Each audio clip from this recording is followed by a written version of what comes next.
प्रिय मित्रों, जोहार, नमस्कार।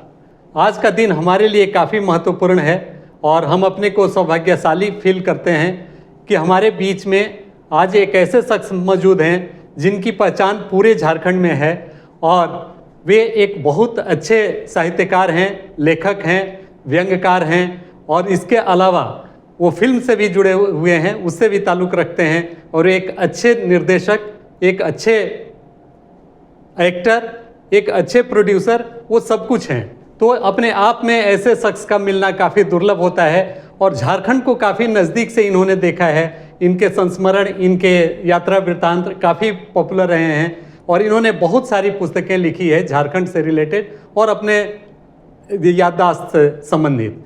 तो अब मैं उस शख्स का नाम आपके सामने रखना चाहूँगा। ये शख्स हैं श्रीमान राकेश रमन जी।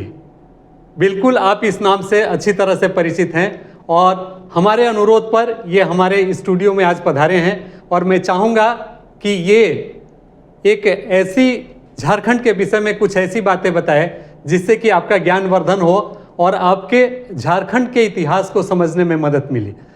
तो गेस्ट लेक्चर के रूप में इन्होंने आना यहाँ स्वीकार किया, इसके लिए आपका राकेश रमन जी आभार, धन्यवाद।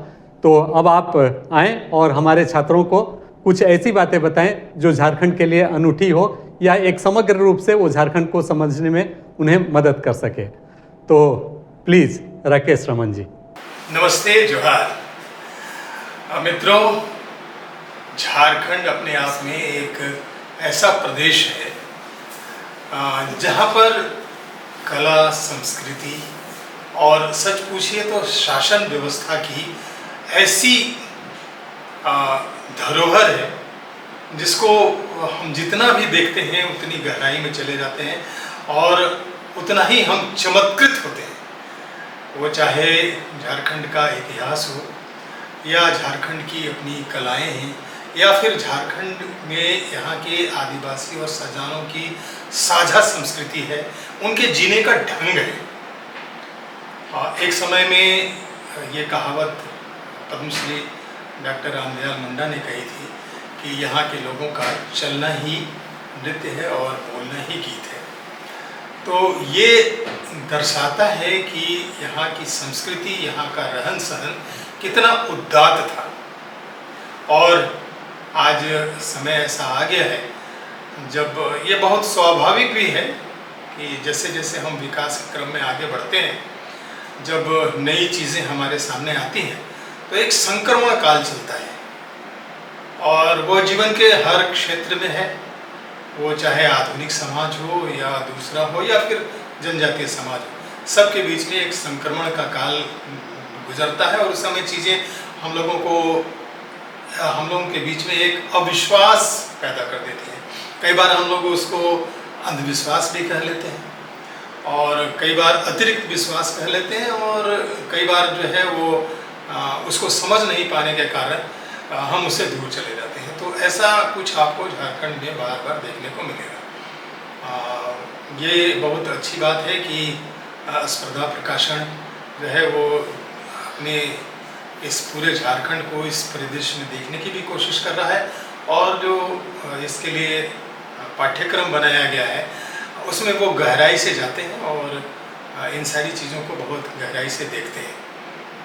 मित्रों, झारखंड में एक ही बात मैं कहूँगा कि जो झारखंड की साझा संस्कृति में कि यहाँ पर वर्षों तक वो चाहे कोई भी राजा हो, चाहे वो आदिवासी समाज से आता रहा हो या फिर बाद में प्रवृत्ति जिनको हम लोग नागवंश करते हैं, जिनको मानते रहे हैं कि वो आर्य समुदाय से आए और उन्होंने यहाँ पर राज्य किया। एक बात यह भी है निश्चित कि जो राजवंश कहा जाता है पूरे विश्व में, तो अगर कोई राजवंश 2000 वर्षों तक लगातार एक क्षेत्र पर शासन करता रहा है या माना जाता है कि उनकी पीढ़ी दर पीढ़ी उनकी शासन व्यवस्था अक्षुण्ण रूप से चलती रही है, तो अपने देश के दृष्टि से देखें तो यह जो नागवंश है यह सबसे बड़ा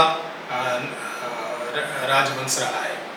अपने देश में, जो लगभग 1900 कुछ वर्षों तक यहाँ पर उनकी शासन व्यवस्था रही। लेकिन क्यों रही, कैसे रही, इसको जानना ही यहाँ की साझा संस्कृति को आपको उजागर करता है, आपको बताता है।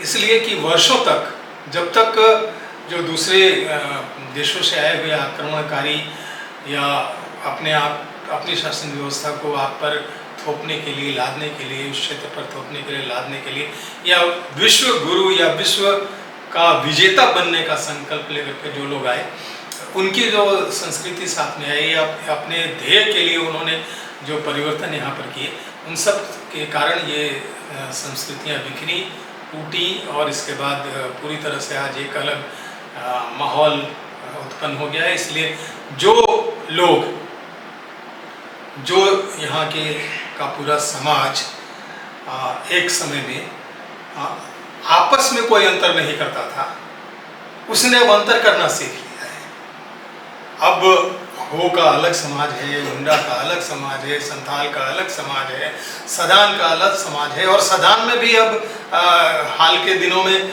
आप देखेंगे, जब आप अध्ययन पर बहुत गहराई से जाएंगे तो आप देखेंगे कि सदानों में भी अब क्या है कि वो सादरी सदानी को लेकर के अलग समुदाय बन गया। बहुत हास्यास्पद स्थिति है कि इस तरह की धारणा लेकर के आगे बढ़ते बढ़ते हम लोग कहने लगे हैं कि यह साहित्य दलित है, यानी दलित साहित्य है, या ये आदिवासी साहित्य है। जबकि साहित्य का अर्थ है सहित करना। सहित मतलब सभी लोगों का हित, और यही इस क्षेत्र की, इस झारखंड के, इस पूरे छोटा नागपुर क्षेत्र की विशेषता रही है कि वो सहित में सदा से चलता रहा है। आपको यहाँ की अखरा में वर्षों तक राजा की बेटी एक सामान्य नागरिक के बेटी के साथ मिल करके नृत्य करते हुए आपको मिलते हैं।